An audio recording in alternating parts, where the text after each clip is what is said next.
Incoming transmission. Hey everybody, this is Ed with Boosting the Signal, and this week my guest is Christian Hurst. Christian is an artist, uh, an artist, yes, an author of some amazing books, and he's here to tell us all about them. I think everyone needs to check them out. And seriously, Christian, welcome. Thanks for having me. I'm excited to be here. Technically, an author is an artist, so And I am an artist too, so well, there you go. Well, you're then we'd right love on to hear all about that. fronts. I'd like to hear about the art as well. So, how are you doing? And how's it going for you? It's really great. I mean, this is a great time to be chatting right now. There's so many exciting things happening in my world, in the world of the books, and just in general. And I really appreciate you having me on. You know, you were an early supporter when I first self-published the first book, before I even was published with Outpost Books, which is my small publisher that I'm through now in Pittsburgh. But so you've always been really supportive of my work, and I really appreciate it. Oh, glad to do so. Yeah, that was the beginnings of the My Figure universe, and I was always my intent was always to help, let people know about everything in the science fiction world. And your book caught my attention.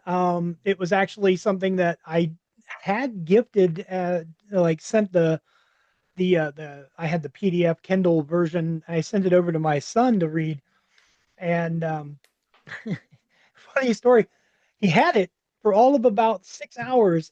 He put his Kindle in his back pocket and he sat down and snapped it in half, Oh no. and he has yet to buy a new one. So it's like because I asked him, I told him, I said, I'm going to have Christian Hurst on. We're going to talk. I said, what did you think of the book? So I could relay Yeah. it. And he's like, well, Dad, here's the story. And I was like, all right, well, Oh so dear. that explains why I had never heard anything about it. But he didn't want to let me know about the broken Kindle. Right. So I get that. But I admit I love the first book. I You the third book, which has released on April 30th, as ebook. And now I assume that eventually there may be a physical version. I can't That's speak to right. that. The paperback is available now. Although, so if anyone had signed up for the pre-order, it was just the ebook. Just that's because the way Amazon works, unless you pre-order through Barnes and Noble. But the the paperback is out now. Yeah, and just for everybody, if we back up just a little bit, we're talking about Yeah. Lily Starling and the Voyage of the Salamander, as was the book one in the series, and the Lily Starling series is what we're referring to, just which just has been something, and I'll tell you, has been rattling around in my brain for 20 years, and so it's amazing to finally see it in other people's hands, and how it's sort of evolved as I've finally published it. So it's been a fulfilling process. But yeah, the second book, Storm Riders, came out last summer and then or early fall, and then uh, the Lily Starling and the Death Machine just released. So it's really exciting to see people's reactions to it, and especially because I wrote this as talk about passion project, right? These are ideas that have been rolling around in my head for a long time, and um, so it's interesting to see people's reaction. I wasn't even sure if the first one would be commercially viable, to tell you the truth, because I didn't write this to hit a certain genre spot or to like try to be in a certain market space. I wrote this because it was like, this is a book that I've been wanting to write. And so now it's like, as it's evolved through the third book now, and we've sort of changed into more of a thriller um, feel for the third book. And so it's interesting to see people's reactions. Usually I'm surprised by how positive people are because they're like, this really surprised me, but I still liked it. So, One thing that really caught my attention, specifically in the first book, and that you set a tone for, was you were creating a world unto itself. You introduced the characters, of course. Like I think it was the second chapter was just specifically introducing the salamander. And then, but you also made it a point to do character breakdowns throughout the book, and I truly appreciated that. And I've been going back. I read a lot of old Star Trek novels, let's say from like the 60s and 70s, and some of them are really missing, a good breakdown explaining what something is. They kind of expect you to just who it is. But you know if someone was to pick up your book and have no idea the characters or anything else, they're not going to be lost because you're not treating them as if they should know. You're helping them understand, and I find that it's something it's appreciated. It truly is.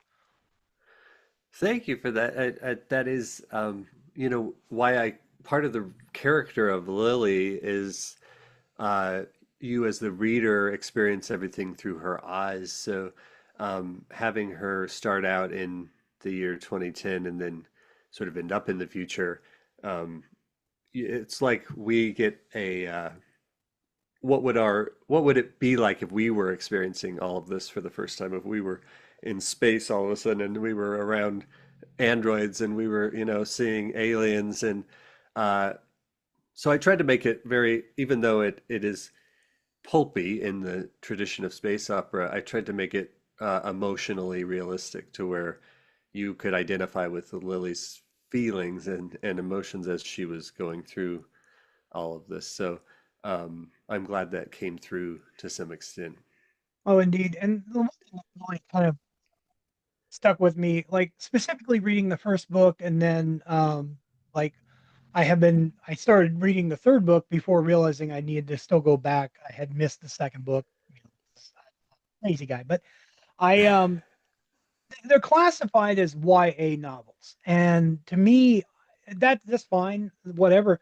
But I don't think I would almost be afraid that someone would say, "Oh, it's YA. That's not my classification." But it's for adults. I mean, seriously, I think really any age group would really do well to experience it. It's so good. Like I said, passing it on to my son, I have a niece that I know would enjoy it, my nephew as well. And I think that speaks really greatly to the wide array of fandom that could enjoy the stories. And it's appreciated Thank as you for well. that. Not Yeah. to use the same sentence again, but it's And that's something that has evolved with the YA category. Like, you have to think of it in terms of the age of the characters rather than the age of the reader. Because a lot of people, like a lot of millennials, read YA. I think that's the biggest audience right now is actually millennials. So I wrote it with under 18 audience in mind, and just young people in general, but also as a what they call now upper YA crossover, which is like older characters, young adults, and then it sort of grows with you. So by the time we get to the third book, Lily is like having to deal with being an adult now instead of like coming of age. So it builds with you. But I know a lot of people who, most of my support, because I can't exactly market directly to children, that would be I don't do a lot of like, I don't hang out with teenagers. Uh, and so most of the people who I know who have read the books are adults and they've really enjoyed it. I think on a lot of levels. And I try to give it some literary quality. But I have also heard of people's kids and, young people that have enjoyed it. So I try to keep both in mind. I think the one thing that I will say about the message is that for me, because whenever I start writing, I always start with two things. I start with characters and I start with themes. And the themes that I really wanted to get across in this were directed toward young people, even though I think we all can benefit from them. Particularly the idea of loneliness and being sort of true to yourself. And the more true to yourself you are, the kind of the more isolated you become. And it can be this lonely space and just that connection will happen. That's really the theme of the book is that connection happens be true to yourself, and you will find that connection eventually. And it's like, because I think kids get in this tunnel vision, where they feel trapped, they feel alone, and I want them to know that, like, those of us who were weird kids and felt like we were on the outside looking in, we made it okay, just hang in there. And it's a good positive message, and I can appreciate that as well. I it's and you're right. There's all too often there's too many people and younger generations that are questioning their their place, and it's good to see something that can speak to them, as it were.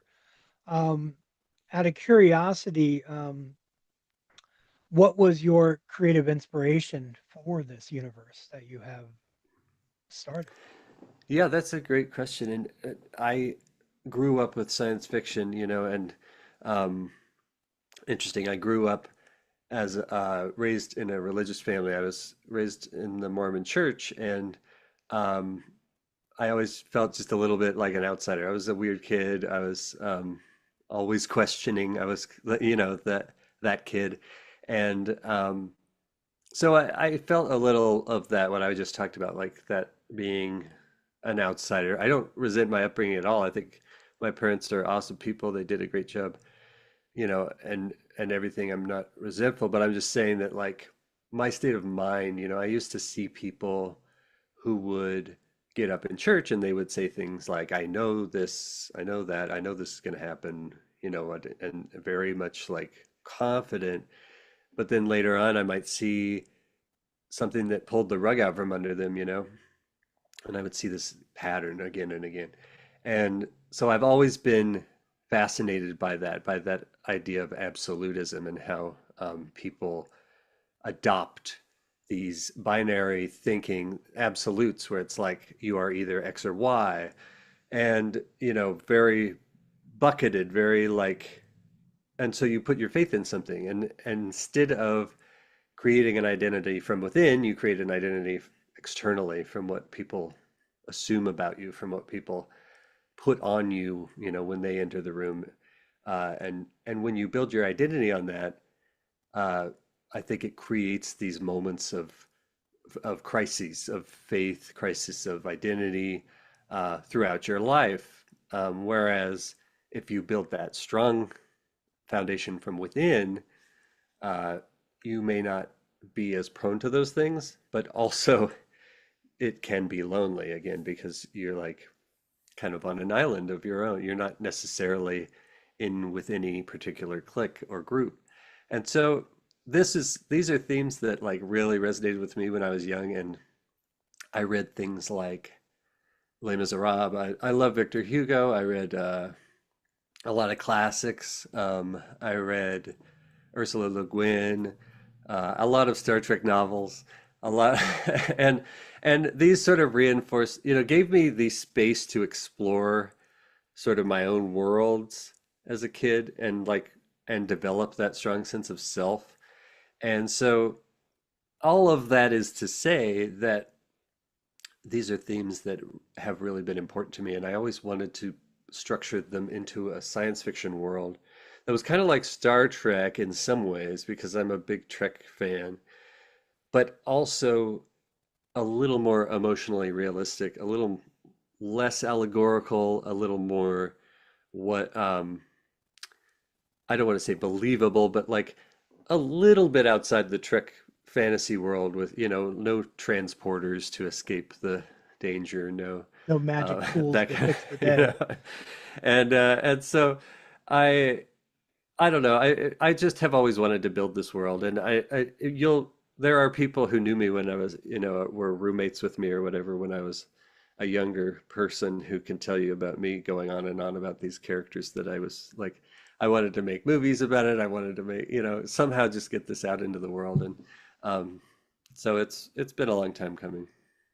Well, I love the fact that you took the steps to do it because, you know, be it whatever media it is that you would your ultimate goal be film, television, book, whatever, the you're taking your idea and you're putting it out there, and that in itself is that's a good example of it's a good example for the world. You're getting past any fear and you're taking the steps to make it happen, and that's great. Um, and I think you're doing wonderfully. I don't know, I can't see sales, I can't see whatever else, but I can say this, that from as a fan, as someone that is a fan of what you're putting out there, I think you're successful, um, and I hope that Thank it you. continues. Yeah, it's good. It's a 5 book series, so there's two more coming, and it's growing, and the audience is growing, and I'm very grateful.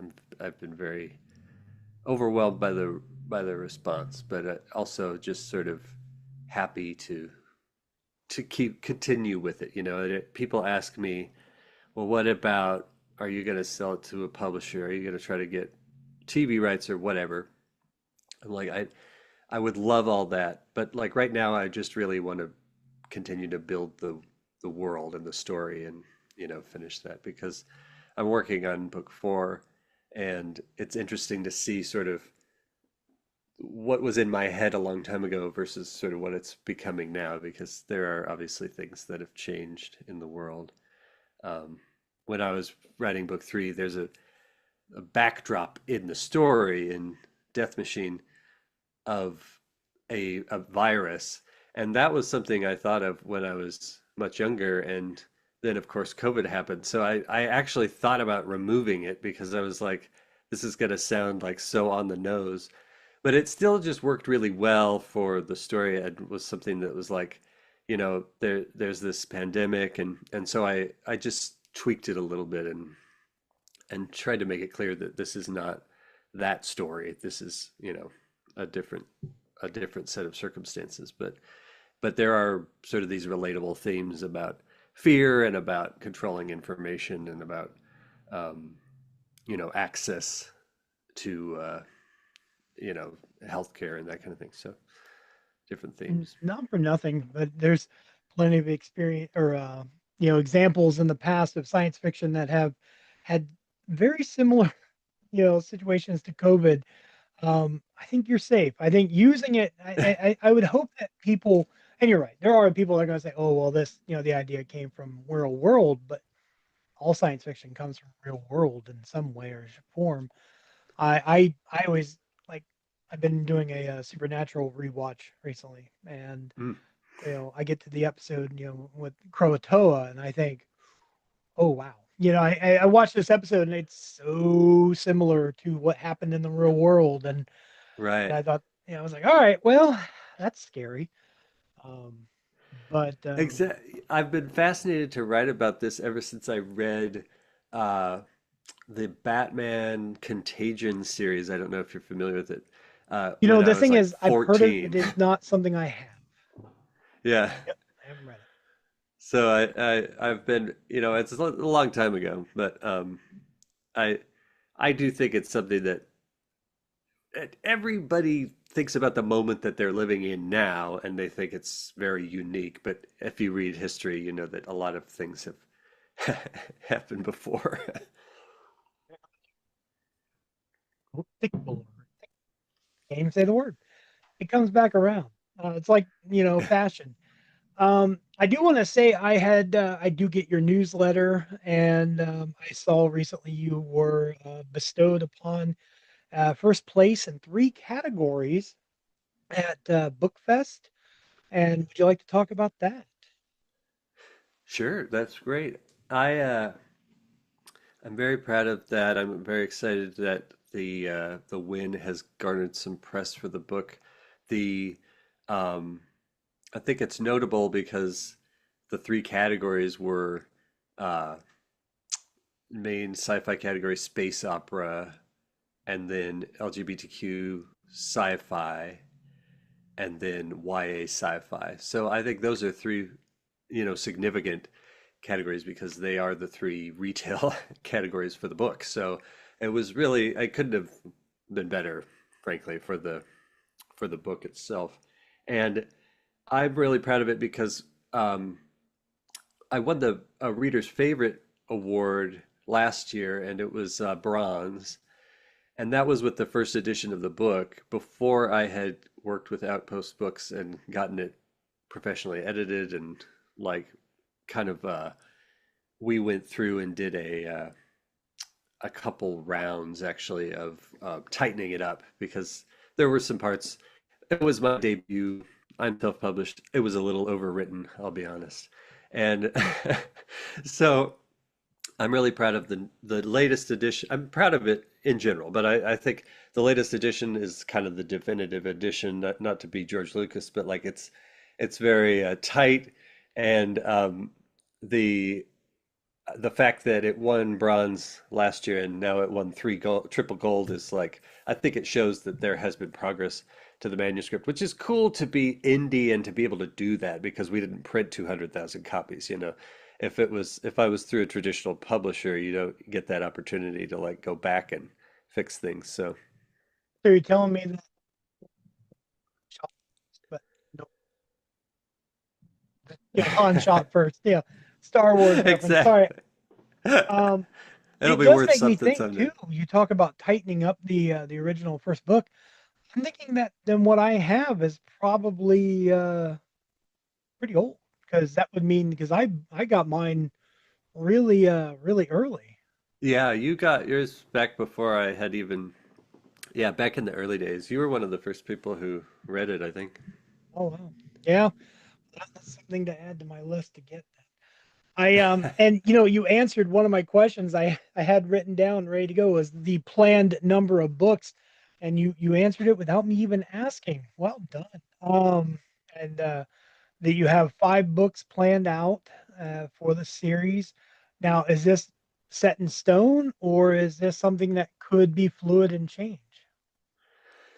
Well, I will say there are 5 books in this particular series. So this arc is Lily's growth from when she loses her memory to the growing as a finding herself and becoming fully an adult and then learning sort of responsibilities. And it will end, you know, with her sort of um, ready for more. I'll just say that. And I have a whole another series of 5 books also sketched out that go past this. That would be more of an adult sci-fi series. So um, I also have a lot of other ideas, and you know, I think it's interesting because I do consider myself a writer. I have a 15 plus year career of advertising and brand marketing and graphic design. And so I'm a storyteller in general. I used to do independent films. I've worked on video games. I've always written, but I consider myself more of a storyteller.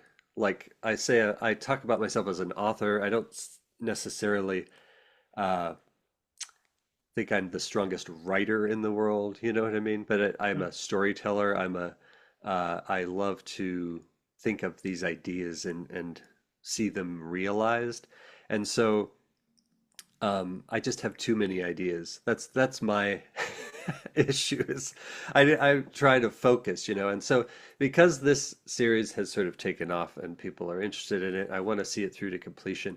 But I do have other ideas for this world, you know, things that could happen. I have a whole series about sort of like space spies that I have thought about, kind of like a James Bond in space. I've thought about a series with the Roth Ka because they're just delightful, and I'd love to do like a middle grade series with them, the goofy engineers. Um, and so you know, I have a lot of things directions where this could go, but I'm focused on this series right now, 5 books, and then there is another series that I have sketched out with Lily. So hopefully that will happen. You know, if you guys read the books, it'll definitely happen. Oh, The I think more everybody people needs to read the book. get on. All the books. I do. You talked about when you were younger, you had started and creating. Does make me wonder to myself, where did your literary aspirations begin? Like, at what point in your life did that come to you? Well, My father is was a English major and is a very well-read man. He was the newspaper man, and um, his his mother was a poet and a teacher, and his father was a history teacher. So a lot of like literary upbringing. My mom was also very well read in the classics. So we read Dickens when I was little. I've just always been exposed to these things. Very into, the kind of theater as well. And I read a lot of Shakespeare. I used to have um, a good portion of the play Hamlet memorized. I don't think it's in there anymore, but I could probably recite some of the monologues to you. But so that's just sort of like my upbringing. I think it was a very literary household. My dad would uh, recite poems from memory, and I used to try to memorize stuff just because he had stuff memorized, and I thought it was cool. Um, but my brother used to read to us at lunch when I was very little. He was like a teenager, and um, we would be eating lunch, and he would, instead of eating, read. He read Lewis Carroll, um, you know, um, Roald Dahl. He read, just some great books. As and I don't know. That was just how we grew up. I was pretty, we were not a family of means, and we went to the library. I mean, I spent most of my time at the library, I think, when I was a Oh, I kid. can So. understand that one. I think some of my favorite memories of my childhood are from books that I've gotten from the library. And in fact, most of the ones that I used to check out of the library the most, I've gone back in my, you know, adult years and I've purchased because, Mhm. I mean, I literally, a good example, there was a book named called Best Destiny. I probably checked that out of my library 8 times. Um, Probably, and that seems like a low number, but you got to keep in mind it was probably late, and I paid a lot of fines on it over those years. So eventually, I bought the book. I didn't have to get it from the library anymore, but I so love library stories. I wish more and more people would go to libraries. Um, Incidentally, I met my wife working at a bookstore, believe it or not. So we were both in school at the time, and I was looking for a retail job, and I was like, it was Walmart or Borders, and uh, so I picked Borders, even though it was a further drive, and I was like, I got to work at the bookstore, and that's where I met my wife. So it's kind of a cool Good thing. choice. You Yeah, know, she might not have come to Walmart. Hey, exactly. Now, see, that would have been funny if you would have found out years in your marriage if she would have said, I just don't shop at Walmart. You would have been like, see, there you go. Yeah. Yeah. Now, you did talk about you longtime Star Trek fan. I'm curious, what's your Star Trek story? I try to ask that of everybody. What got you into Star Trek?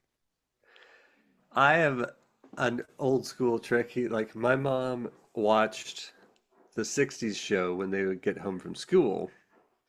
The '60s show, the Star Trek, the original Star Trek. They call it the original series now. It was just Star Trek. Um, so she used to get home from school. They would either watch Batman or Star Trek, and I don't I think it was already in reruns at that time. She's you know a little bit younger, but and she liked the goofy episodes, and so she introduced us to it when we were kids, like Trouble with Tribbles and some of the more fun ones. But then I just I don't know, I just consumed it. I loved it. I was a big hardcore like Captain Kirk fan. Um, Even into like the next generation, I used to be part of I was one of the only people my age who would side on the Kirk side of the Picard Kirk debate. But now I love Captain Picard. I've watched The Next Generation so many times, probably more than any other series now. So, but I love it all. I think it's great. I think the hopeful vision of the future is something that is unique to Star Trek in all of science fiction. Even my books get a little dystopian, frankly, because I try to make them a little more realistic, even though there is sort of this idea of the utopia. I like try to poke holes in it. But I do like that, especially the early 90s, like Star Trek The Next Generation and a lot of the movie stuff was very much around this idea that humans had gotten it. We conquered our demons and now we're exploring the galaxy. And that was a very hopeful message to me when I was young. I kind of needed that, to hold on to. You can't ask for a better origin than that. I completely get it. I I love Next Generation, and I was that the guy too. I would always pick Kirk over Picard. So, but that was before I met Cisco, and Oh, then yes. I became a Cisco guy, and then I felt like, oh well, sorry Kirk, sorry Yeah. Picard. Me That too. Like a lot of people, I think I discovered DS9 late. So I was, it was not on at the right time. And I watched all of Voyager first run. But like DS9, for whatever time slot it was in, I never saw all the episodes when it was first on the air. And so I would record some of them for those of you who are dinosaurs in the audience who know what a VHS tape is. Um, and I would watch them later, and especially when there was a special episode like the one where they go back in time, Trials and Tribulations, and um, so I always liked it, and I played the video games and stuff, but I never knew the whole arc. And then later on, when it was on DVD, I finally revisited it and watched the whole series, and was like, "Geez, this is phenomenal!" Like that I think as far as series go, it has the most complete arc of any of them. So, yeah, I without giving too much away, I'm aware of where you live, and relatively in the you're within. I could drive to where you live within a half a day. So you probably understood the same thing I did. Local affiliates would not play Star Trek at like 8 o'clock. We would have to wait until later in the evening. At least yeah. that's the way it is in my area. So, and here specifically, like for me, we didn't get Voyager the first year it was even on. So I had family out west that would record it and mail them to me. And that was the Oh, only way I was wow. able to see it for the first season. And then, like when DS9 and Next Generation were on, they would be on Monday nights at like, oh, it would be like 11:30 and then midnight, somewhere in there. So my parents, I'd have to say, like, I have school the next day. Like, but Right. I don't want to miss it. We didn't have a VCR quite yet. And they're like, you can stay up, you can watch it. Even when I had a VCR, you could still stay up and watch it because I'd have my finger on that pause button to cut out commercials. And, but the problem was I had to give up my Friday nights. So, like, I'd have to go to bed early on a Friday night. And, they negotiated with me, true Ferengi parents. I got to tell you, true Ferengi parents, but it was well worth it. I gave up Yeah. Friday nights for years in my childhood because I didn't want to miss Star Trek, and I can't think of any better, show of love for a series than to say I'm not doing anything on Friday nights.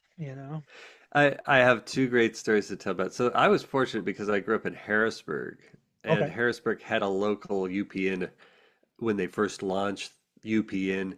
They had a local UPN station, and so I got to watch Voyager first run from day one, and that was on every Wednesday. So every Wednesday, that was I had the TV, which was rare because like somebody else always had the main TV, but like Wednesday nights it was mine. Or people could watch Voyager with me, but I was pretty much the sole Trekkie. I think everybody I've converted most of my family members into like fair weather Trekkies, but I'm like the most hardcore for sure. But my story is when my brother first moved out, he he left home, for his 2 year mission that LDS Church does, and so all his stuff, we shared a room. All his stuff stayed in the room during that time because we knew he was coming back, right? It was kind of like preserved. And so there was his bed, and he had this little TV. And I was supposed to go to bed because I was like quite young. So I would go to bed, and then I was really into art at the time. So I would quietly paint in my bed to try to like not creak the floor because my parents could hear if I was like walking around. And so I would paint in order to stay awake till midnight because Star Trek The Next Generation was on at midnight. And then I would roll out into my brother's bed and turn on his little TV and like do the rabbit ears to get Star Trek The Next I Gen love it. and watch till 1 in the morning. And that's when I would go to sleep. Yeah, so I relate. I can relate to this. Very much so. And yeah, I kind of when you talked about missions, I'm very well versed in the Mormon religion. I have very close friends that were part of the church. They are no longer.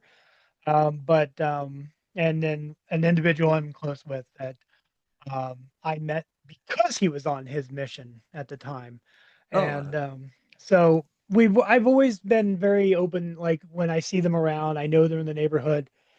The doors are always open. It's just what Star Trek taught me. It's like it didn't matter the religion. It doesn't matter, someone's faith or creed, color, whatever. Accept them, and so exactly. that's the best way to be, I think. I But couldn't agree more.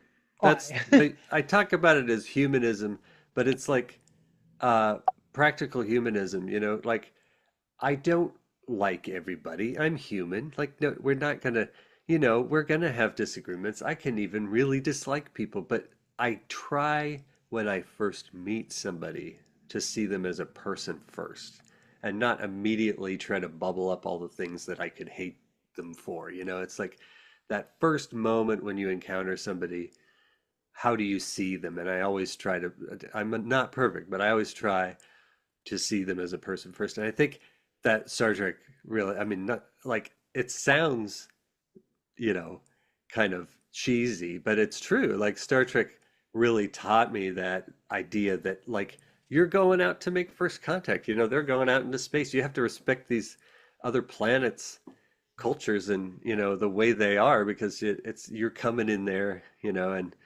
and they're different, and they would always like try to reach a you know common ground before becoming enemies. Don't be like Jonathan Archer and just, come in and be like, this is how it's gonna be. Uh, I'm gonna kick you out an airlock. yeah, exactly. And that's funny. Like to speak on that, I finished rewatching Enterprise recently, and someone that was on the podcast once told me that Archer is not their favorite captain, and I'm like, how could that not be? And they explained it to me, and I was like, oh, okay. I went back and watched it. I was like, they're right. He's a bit of a head. It was like Right. I was like, all right, I can see it He now. I could be the understand. worst. Yeah. I think every Trek has had that they're written by flawed people, and so there's flaws in the shows, but like it's interesting because of what it aspires to be. Even Enterprise, which I think has some of that like really bad early 2000s stuff in it, like as far as like kind of a pendulum swing back with the misogyny and stuff. But the um, I think the core message is still there, and I think that most of it is still like very watchable now. There's a few cringe parts, but Now, speaking of science fiction in general, aside from Star Trek, aside from your own literary work, what would you consider to be your favorite science fiction work that's out there? my favorite sci-fi movie is actually Children of Men. I don't know if you've seen it, but um, that I just think that movie is a masterpiece. I there are so many like literary. I've read so much science fiction, I do always cite Ursula Le Guin as my favorite sci-fi author. I think it's two reasons. I love her literary style, and also I just feel very ideologically aligned with her. Um, but as far as like a engaging story, there's just I don't know. There's just so many out there. I enjoy, as far as a more recent example, Becky Chambers, the Wayfarer series. I love The Expanse. Very good. So Battlestar Galactica is great. I mean, I love Ron D. Moore, and his work is just always good. So I don't know. I There's always tell just so anybody if you're much. gonna rewatch BSG, like the Ronald D. Moore version, get the physical versions. Uh, watch them with the commentaries. The Ronald D. Moore Hmm. commentaries are chef's kiss. And like, sure, you may know, like me, I've seen it 3, 4 times. Or as I like to say, all of this has happened, and all of this will happen again. So it, it's good to watch it and hear how he describes it. Yeah, great. Yeah, he's such a Oh, smart guy. And have you seen the new Voyager documentary? well, yeah, I'm one of the uh, people that haven't gotten their physical copy, but yeah, yeah, I've seen it. Me I've too. seen at least the digital version that was released to the Yeah. backers. That's what Uh, I got. Yeah. But I will tell you I was a little disappointed in it, but that's putting that aside. But I will say I did enjoy seeing new footage of Ronald D. Moore uh and Brandon Braga and Rick Berman talking about those times, because they're so much more candid about it now. And it was really interesting hearing Ron talk about like um how he made a mistake, like where when he came over to Voyager, and then they had their disagreements and he left.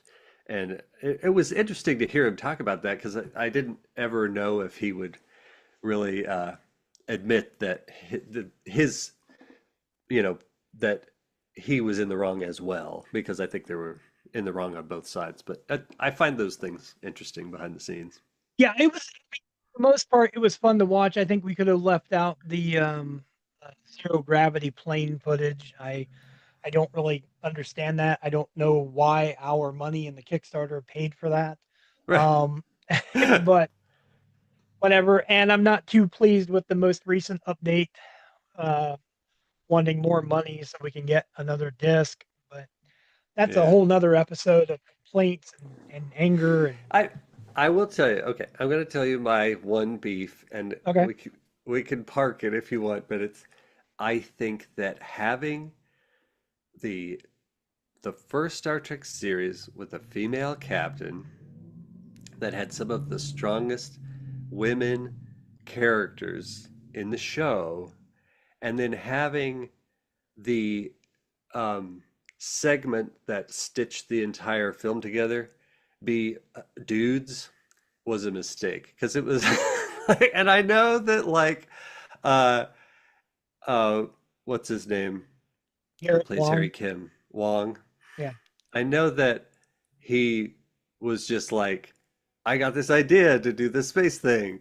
Um, and like, I know that they didn't intend it for it to be like, but I think it would have been better if there had been something stitching it together that would have been like, I don't know, like women talking about how they've been inspired in STEM, or something that like related more to the show, instead of just like, hey, look, he's off doing this, he's on this airplane.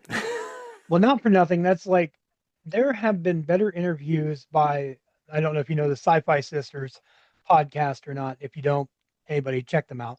Sci-Fi Sisters podcast have had interviews with um, Roxanne Dawson, and they have talked Hmm. to people within the Voyager about what they have done outside of Voyager that were, and I'm sorry to the people that made the documentary, but these interviews by Sci-Fi Sisters were far better than anything that was in the documentary. And Right. um, I would have rather have seen them sit down and interview the women that were connected to it. And even like I look at Trek culture, and Ellie would have an interview with Kate Mulgrew. These are far Yeah, better interviews. phenomenal. Exactly. Absolutely. Yeah. And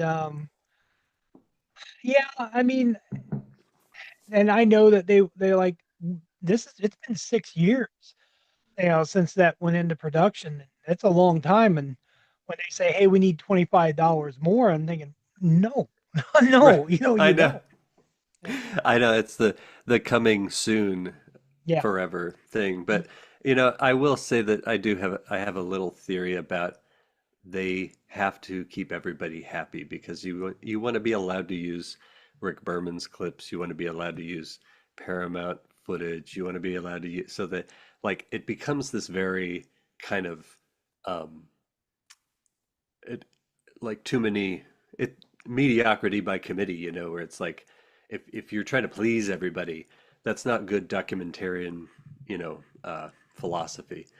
So You need to tell a concise story and not worry about, what beats you're hitting. There yeah, are it far didn't have a better perspective. Like the I really liked uh what was the one Shatner did with captains.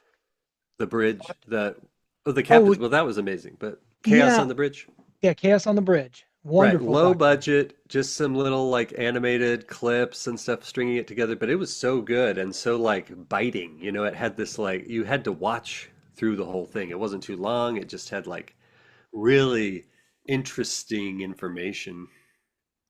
I've talked about it a few different times and probably in nauseum, but have you ever seen the Center Seat documentary by Oh, absolutely. That was part of the reason I didn't like the Voyager documentaries because there was nothing in that wasn't in the center seat, and I had already seen that. yeah, the Center Seat I think is the I don't know. I think that's the epitome of Star Trek documentaries. And Yeah, I'm not kissing butt or anything on to Brian. Brian's a great guy and he's doing a great job. Um, but like I've been on other podcasts. I'm looking at it right now because it's on my show. But I've been on other podcasts where I've told people, you gotta check this out. It's worth it, specifically yeah. because and it harkens back to the Voyager documentary. Okay, so now here are these other interviews they want to give us on a bonus disc. We just need $25 more. Now, I think to the captain's or the center seat documentary, there is a fourth disc in that set that Uh, was free if you buy it physically. That is the last interviews with Leonard Nimoy, Kirstie Alley. oh wow. It's like if the then it's uncut. It's the entire set down with them, not edited or anything else. That was an amazing, amazing extra that Yeah, and like I've talked to Brian about it and he said he did it because the world needed to see it, you right. know, and I can appreciate that. And then when I have somebody saying, "Hey, we have this. You want to watch Right. Robert Beltran talk for another 10 minutes?" Right. No. Not really. All right. Christian, this is amazing. Before we get ready and wrap everything up, I'd like you to tell everybody a couple of things. First, where can they get the books? Yeah, Lily Starling Series is available wherever you buy your books. You can get them online in any store, or you can either ebook, paperback, or hardcover. The third one comes out in hardcover in a few weeks. Um, if you are getting them in a physical store, you may have to ask the store to order them if they don't stock them currently. But if you want to just go to my website, it's lilystarlingbook.com or churstpublishing.com. It's the same website. All right, it'll definitely be on the screen for everybody to see, and down below, clickable links. I think everybody needs that. Don't let these pass you by. Friends, they're good gifts for family, especially readers. I cannot recommend them enough. And then as for you, Christian, where can people find you on socials? Oh, Yeah, you can find me at Hurst Publishing on Instagram and TikTok. That's where I'm the most active, especially Instagram right now. Um, And on Substack, that's the official Lily Starling newsletter, which is christianhurst.substack.com. So, All right. Make sure everybody has those links too and can do those and show us the book one more time so we know what they have an idea. yep, Lily And Starling and the Voyage of the Salamander. And I will also say that the audiobook is going to be out very soon oh, with really? All right. stage and screen actor Aaron Mello Pryor does the narration, and they are amazing. So everybody should check that out when it's on Audible very, very soon. Sweet. I like that. That's really cool. I appreciate the heads up. Sir, it's been great. I appreciate all of your time and thank you so much for coming on and telling us all about everything. And I wish you nothing but wonderful future for these books. I can't wait to see how everything goes. And thank you so very much. Absolutely. Pleasure.